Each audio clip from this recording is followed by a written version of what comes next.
Hey y'all, I'm Elisa. And I'm Samantha. And welcome to Watch for Deer.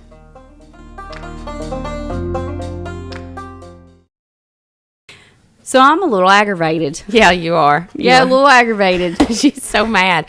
Mad I'm having a hot flash. She had a hot flash. So we're trying our best to get video. We are trying so hard. And I have the perfect place down here at my house. We've made ourselves a little studio here I have a bar inside my house. And we've made ourselves a little studio. We have lights that we went ahead and turned on for no reason whatsoever because you all do not get to see our pretty little eyes, which is bull. I know. And we're recording video. I even sang part of the Humpty Dance. Yeah. Sang it. And then we look up at the screen and it's not, the internet's not taking it to what you said, the cloud, whatever that is. Whatever. It won't. So because her internet sucks, we can't do video at the moment. So we're going to have to move our studios. We're going to have to make a studio at my house, which, I don't know, we're going to figure it out this week, apparently. And we will bring you video. I don't know how and I don't know when, but by golly, it's going to happen. Well, the thing about it is, Lisa, it's not like we're making a dime off this. We do it because we enjoy it. Because it's fun. And we keep sinking money into this. For nothing. For nothing. We can't even get the internet to work. We ain't even got good internet. We can't even do it because our internet sucks. All right. So let's recap again. Okay, recap. So ask me about my camping trip. So in the first recording, I asked her, how was your weekend? How'd your camping trip go? And it went pretty good. We went to Lexington, Kentucky, and we went to Buffalo Trace, Maker's Mark, and Jephthah Creed distilleries. Did some bourbon tasting. Me and some of my friends. You all didn't get to come down. Actually, Elisa, right now, the reason she goes, is because I bought some bourbon cream. I might be having a cup of coffee with bourbon cream in it. It's delicious, isn't it? Mm-hmm. It's Buffalo Trace bourbon cream, and it is delicious. We drink, we made espresso shots with them last night while we were sitting around the fire. They were delicious. Yeah. And I'm not a bourbon drinker. I'm not either. The cream is delicious, but straight bourbon. But I hung in there. I hung in there like a hair in a biscuit. I like it. So while I was hanging in there like a hair in a biscuit and doing all of the bourbon tastings, it was burning my liver and guts out. Have you drank straight bourbon neat? You asked me this. Was I not the first person to vomit in your floor? Oh, that is right.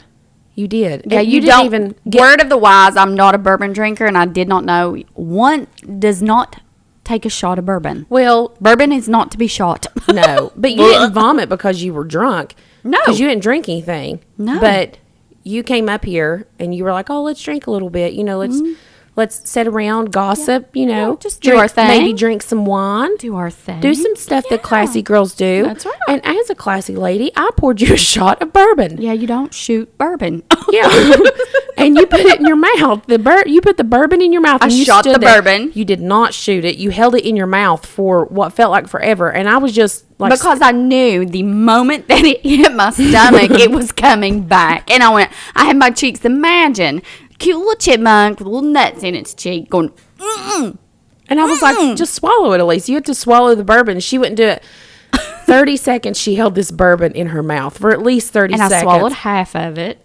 And then when she swallowed half of it, immediately it shot back out, projectile vomited in the bar floor. In the floor. But it wasn't because you were drunk. It was because you held that hot bourbon in your mouth forever and then tried to swallow it while I was screaming at you to swallow the bourbon. Swallow it!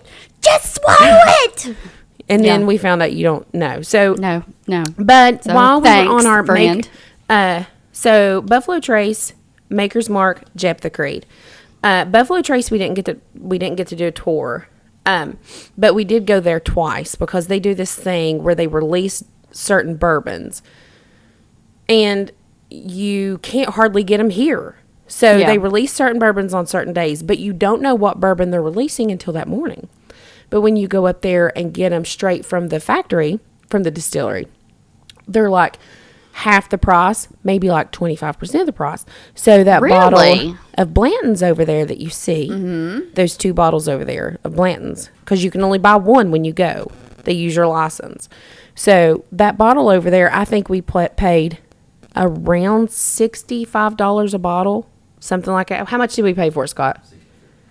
$63 a bottle. But if you were to get it here, it would be upwards of $100 and some dollars. Isn't that crazy? And like the Eagle Rare, same thing, like $40 there, $100 plus. But you and then once you buy it though. So did you buy that Eagle Rare this weekend? I'm just asking because the bottle's empty. Well, we bought two bottles of Eagle Rare, and then there were 7 of us that went camping. And so the guys, okay, that night when we got back, because I would never just drink bourbon. It's just awful. But the guys opened it up and they drank it. They had mixed them a bunch of old fashions. but the cream is good. The bourbon cream is delicious.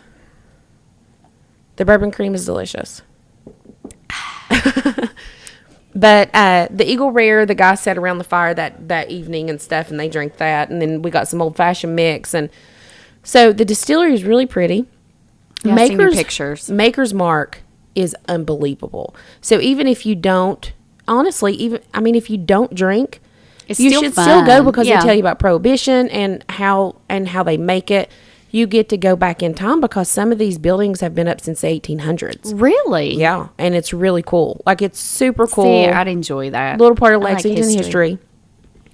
Went to Jephthah Creed. We did that tour. Wasn't a great tour. Was not a great tour. The bourbon, in my opinion, as a non-bourbon drinker, Right. was horrific. Well, you have to take that with a grain of salt because you don't like bourbon. I don't like bourbon, So- but let me tell you something. I have never drank gasoline. But I would think that if I was like, I'd like some kerosene this afternoon, I would think You that go- would be the same. That'd be what it would taste like. But the experience at Jephthah is really, really awesome. And what especially us girls liked about Jephthah is that it is female owned. It is the only all-female owned distillery. Oh, really? So it's a mother and a daughter that own it.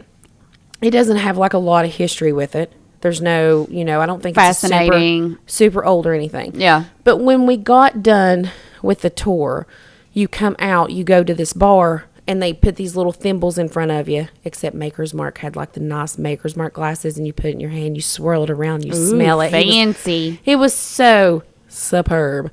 But Jephthah, the little plastic thimbles or whatever, we did all of our drinks. My friend Christy, she's like, I want to be by Samantha because I need to see her face because it was killing me. Like, if you've not had bourbon, like as soon as you take a drink of it, you kind of have to hold it there a little bit to numb your tongue because it sets you on fire. So the first sip numbs your tongue. Like it's called the Kentucky Chew. You kind of put it in the front of your mouth. It is. It's called the Kentucky Chew.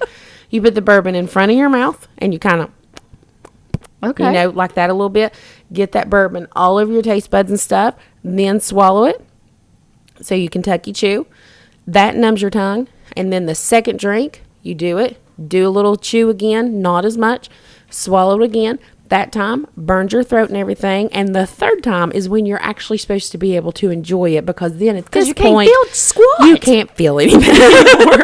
You can't feel squat. Yeah. So that's how you drink bourbon. But anyway, so we did our testing and stuff, and then we go. We're standing there in the little gift shop where the testing is done in the gift shop when you come out of the distillery. I go to potty because I have to pee. And one of the women that was working in the back that was doing some of the bottling, she's standing there, and I go in, and you know me, I talk to everybody. I don't think I've ever met a stranger. No. So I start talking to her, and I was like, how cool is it to work here? She's like, it's pretty cool. She goes, I really kind of just put labels on right now. Like, it's not like it's an exciting job like you would think it is, but it's really pretty cool. And I told her, I was like, well, I'm a teacher, and I think maybe I might be hitting a wall. Maybe. I don't know. Like if you've done it for a little while, you kind of start asking yourself, Is this what I want to do the rest of my life? It's not that I don't want to teach the rest of life. Do I not want to make money the rest of my life? Yeah. Honestly, that's what it comes down Because to. teachers in West Virginia ain't get paid squat. So, and I asked her that. I'm like, do you love it and all this stuff? And she was like, I do label, blah, blah, blah, and all this stuff. And I was like, well, I think that it is a super cool job. I think it's super cool. Has to be fun. I saw all you all working there when we were doing the tour. Loved it, Thank you all so much for being so hospitable. Fantastic. And she goes, well, come back with me. Come on back with me again. You come back with me. So I was going to go in the back with her. Like, she was going to give me, like, she's like, come on back, and we'll talk about some more and all this stuff. Well, I was going to go back in the jet. Like, I was like, oh, I'll be back, guys. I'll be back. I made a friend. So I come out of the bathroom, and there's Amy, my 6 other friends. Amy's like, come on, Sammy, come on. We're going to take a group picture. And I looked at her, and I was like, I can't go. I got to hang out with my friend. She's like, no, all of you all come back. Come on. She took my whole group back, and she gave us a shot glass, like a Jephthah Creed shot glass. Mm-hmm. And the stuff that before, so when they put bourbon in these barrels, right, it's clear. It's what we would call white lightning, moonshine. Yeah. It's clear when they put them in the barrels, and what makes it dark is the char on the inside of the barrels, and then it sits in there for years. Well, they have like the big distillery and all this stuff, and sometimes they cut it down with distilled water to get the proof that they want, because sometimes when it's even in the barrel, it may be still too high of a proof, so they have to cut it down. Well, the white lightning that they're going to put in the barrels, this big tube and this copper, everything. I mean, it's so cool looking. She gets this shot glass, and she's like, do y'all want to taste the white dog? And we're like, what's, white dog?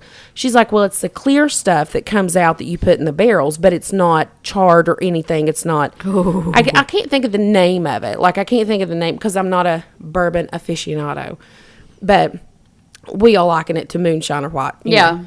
And so she gets this shot glass. It's a pretty big shot glass, but it's just shot glass. Pours the white dog right out of it and gives it, to my friend, and she's like, here, here, you take this. And he was like, what proof is this? And she's like, it's anywhere between 140 to 200 proof. And I just done the bourbon tasting, and my liver literally was still burnt. Like, I could smell my insides charred. And so anyways, the 7 of us took that shot and barely sipped it, like just to taste it. Yeah. Rubbing alcohol. Oh, gosh. It was straight rubbing alcohol. Oh, no, it was horrible. Which bourbon, in my opinion, is bad. It's awful anyways. Yeah, I'm not. Yeah, I'm not into bourbon. But yeah. But anyways, that woman, it was fantastic. So Jephthah Creed is cool. It was so much fun. Well, I mean, we just had a good time. It was just awesome. A good time. And I learned all kinds of things, and it was super fun. That's awesome. So, we were going to record video today. We're not able to record video. So we're going to just pivot, and we're going to just make this episode just more of a conversational episode. We're just going to, chat. We chat about, your weekend and your chores. But I also wanted to talk about something that I seen on Facebook the other day, and I'm going to ask you if you've heard of the story of Aubrey Wyatt. I have not.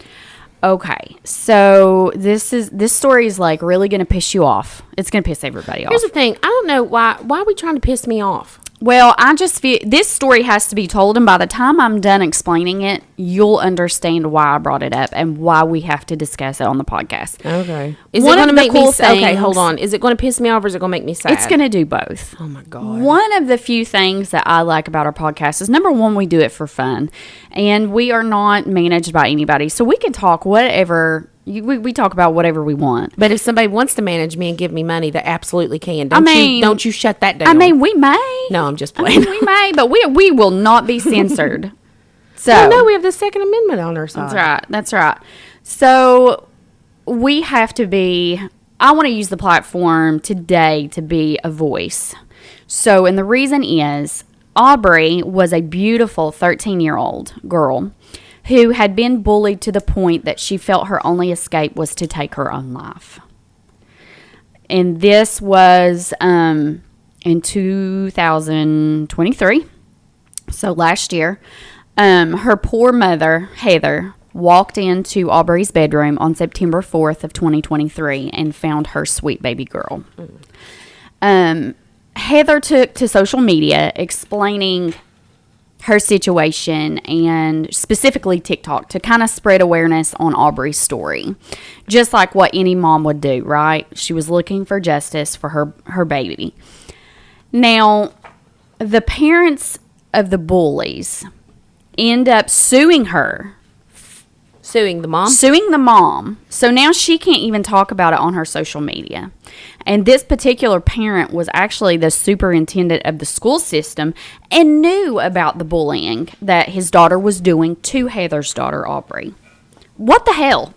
Okay, so let me play devil's advocate. Okay, here. you play. Especially since I don't know the story. Okay. Did she have proof?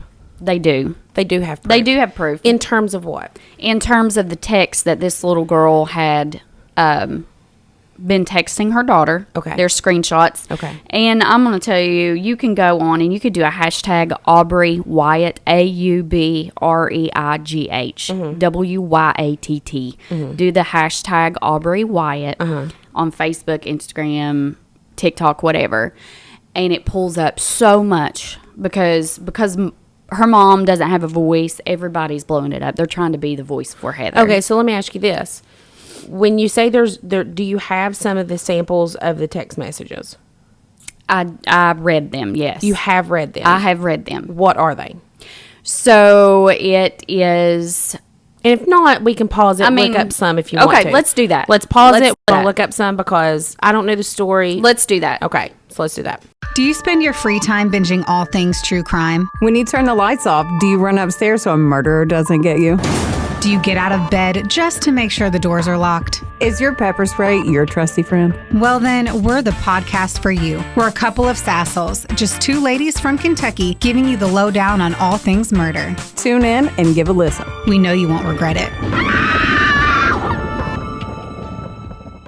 So anyways, she was consistently bullied for 4 years. Text at school, she kept telling her mom, you know, this is going on, this is going on, this is going on. And you pulled up the text messages, but it mentions the girl's name, the other girl's name. And we're not going to mention that. Because she's underage. We're not doing that. Right. You know, you can look it up. Anybody can look it up. You can look it up looking and read at the names story. and stuff yourself. We're not doing that. Right.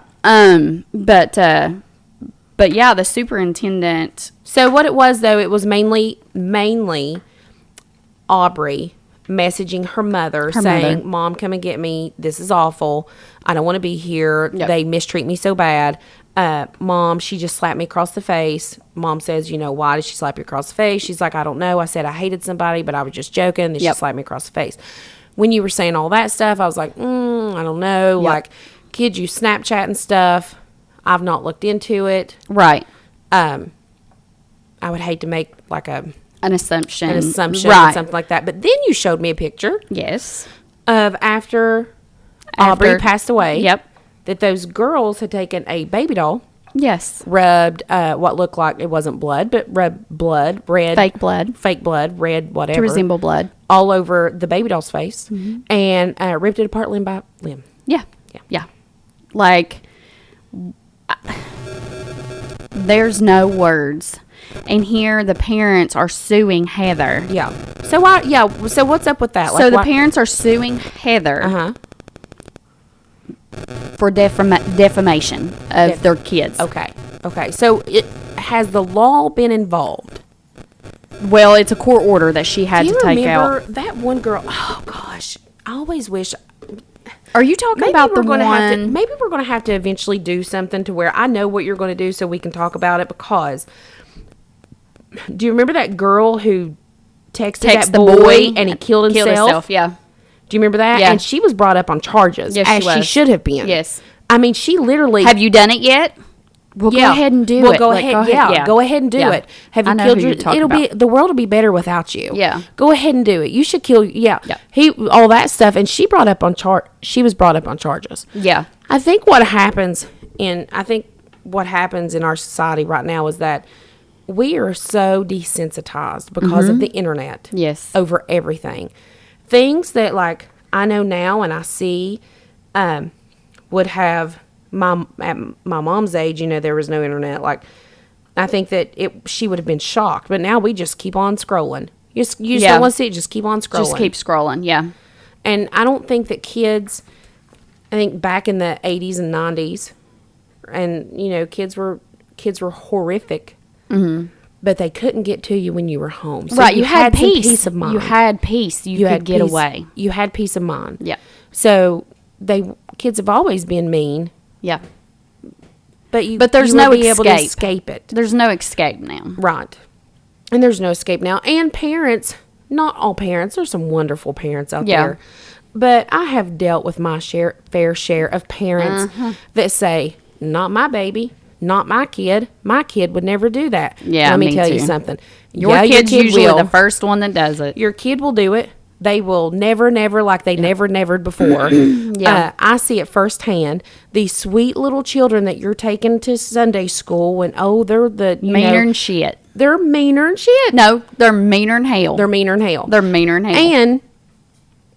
But they're kids. They are kids. But they're kids. And all kids make mistakes. And they do. And the problem now is that it's not that kids now are worse than what they were when we were growing up. Right. It's that there's no accountability anymore. No, there isn't. They're not accountable for it. Half the time, if you look at the kids, it's the parents. They mirror the parents. The parents, if you go back and you talk to people who went to school with the parents were the same damn way. Well, I'm telling you, if some of these parents would come out here and make their meaner than hell kid go get a switch off of a tree and wear their hiding out when they got home like all of us was done, like everybody was done, this crap would not happen as much. It would stop, yeah. But I just think it's so sad that she cannot. At what point? I guess my question is, and my big debate here is, at what point? You know, she's trying to get justice for her daughter. Mm-hmm. Her daughter was in a bad place mentally. She was depressed from being bullied for 4 years. Yeah. 4 years. Yeah. At what point do you hold the bullies accountable for their actions? I think at the point when you actually have, and I'm not saying she doesn't because I don't know anything about this. Right. But I think it happens at the point that you have actual concrete evidence. Because if she does not have concrete evidence, right? If there's no concrete evidence, who's to say that somebody couldn't hurt themselves? Yeah. Or just say, or not even hurt themselves, just say that it was because of somebody. And just start blaming people for things that they actually didn't do. Right. You have to be able to back up. And I don't know up. if there's concrete proof. I mean, I've read the text that she had sent to her mom about the days. And as a mom, I think we've had this conversation before. I've received texts before. School is hard. School is so hard on kids. I get 13, she was in middle school. Middle school is horrific for all kids.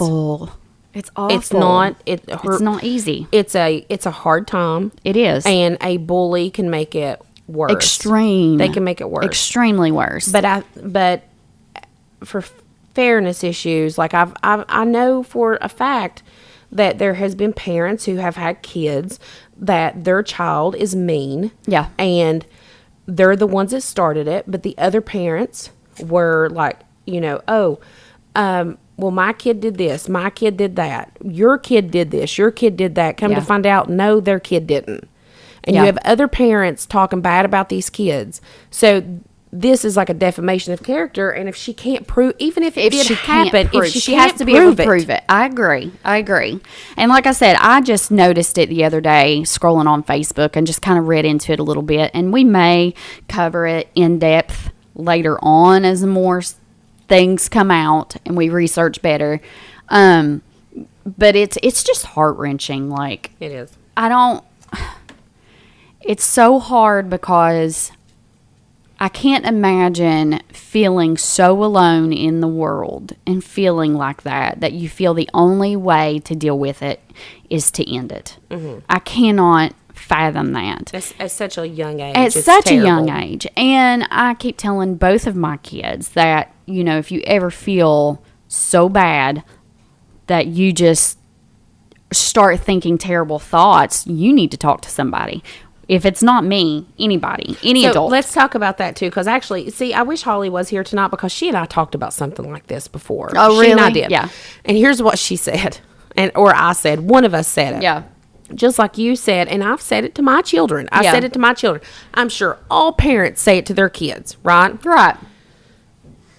If we would have went to our parents when we were growing up and said the things that we say, like our kids say now, like, I'm just really sad and, all this stuff.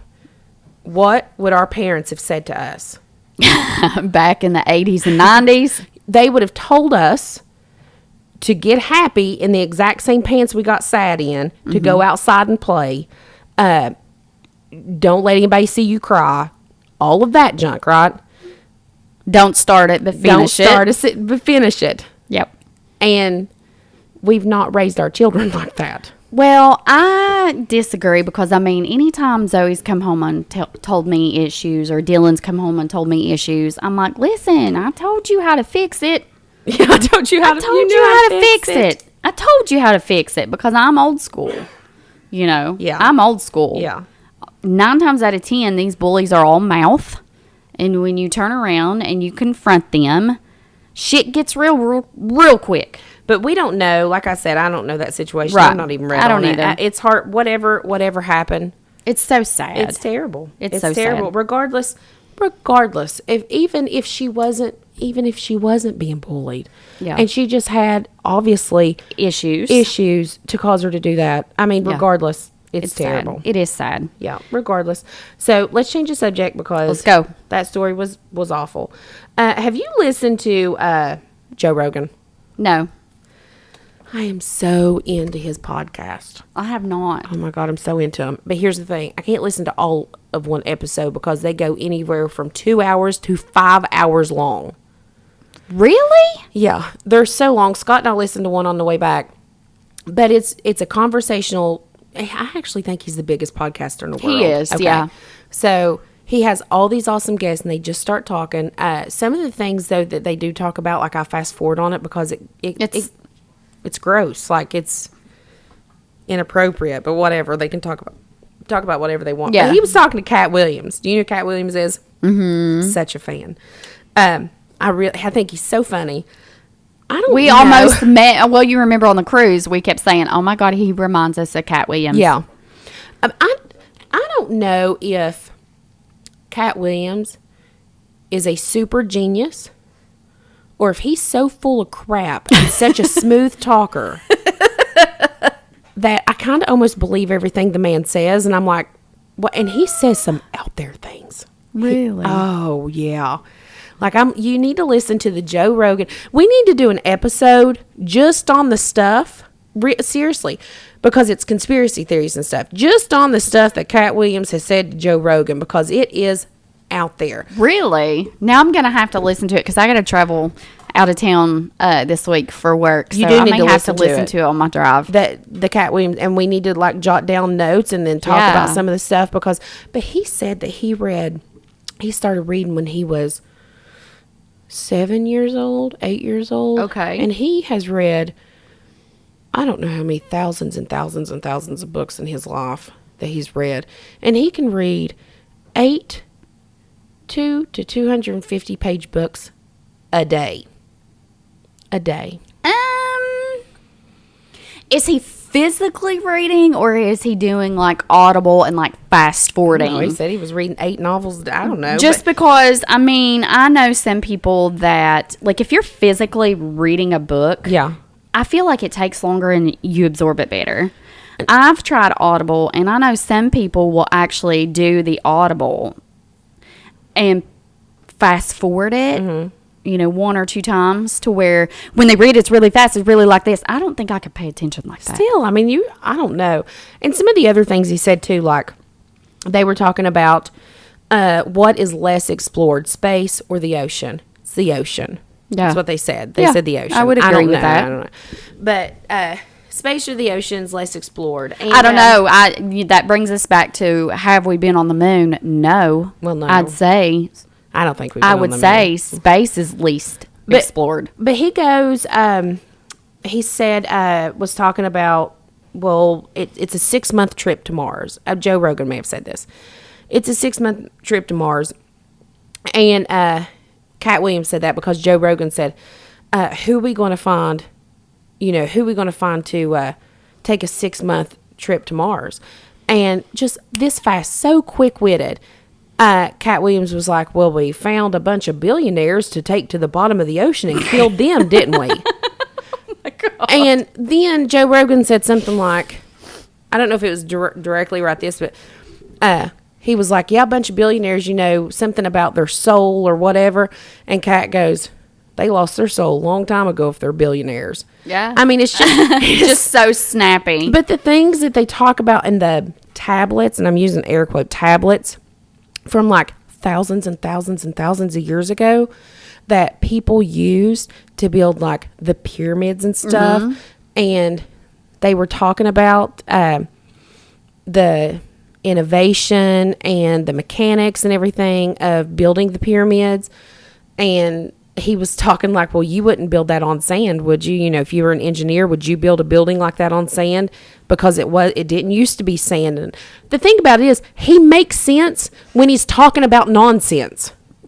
Like, he makes everything believable. He makes everything believable. And I don't know if I just don't know. Like, I'm going to listen to it again and take a few notes down some stuff and want to discuss some of this stuff. Yeah. Because he just makes it, the whole time Joe Rogan is asking him, man, that weed's good, ain't it, Cat Williams? That's some good weed you got over there, isn't it, Cat Williams? Because, he's just like, you have to be drugged out of your mind to think but some of the stuff he says kind of makes sense. Kind of makes your wheels turn and kind of gets you thinking like, oh, wait a minute. So if you've not listened to that, you need to listen to the Cat Williams Joe Rogan episode.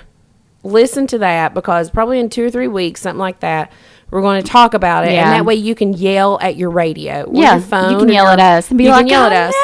no! Yeah. Or if we could go live on Facebook, maybe we could call in or something. Yeah. If we could ever figure that out. Yeah. If we ever get some good internet. But anywho, so that's our quick episode today. We just wanted to come on, do a quick conversational episode since our video is not cooperating. Well, We'll get there. We will get I'm there. telling you, we will get there. But we are determined. In what you just said, this is a quick little episode. It was like 30 minutes long. Yep.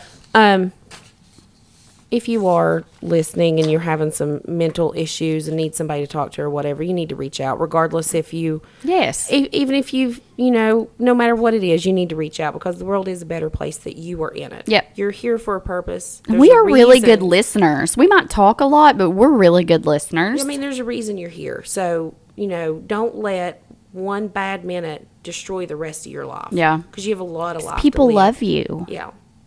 But yeah. So that's it. That's all we got All today. right. I'm So, out. anywho, you all email us at watchfordearpodcast@gmail.com. Go follow our Instagram and our Facebook page at Watch for Dear Podcast.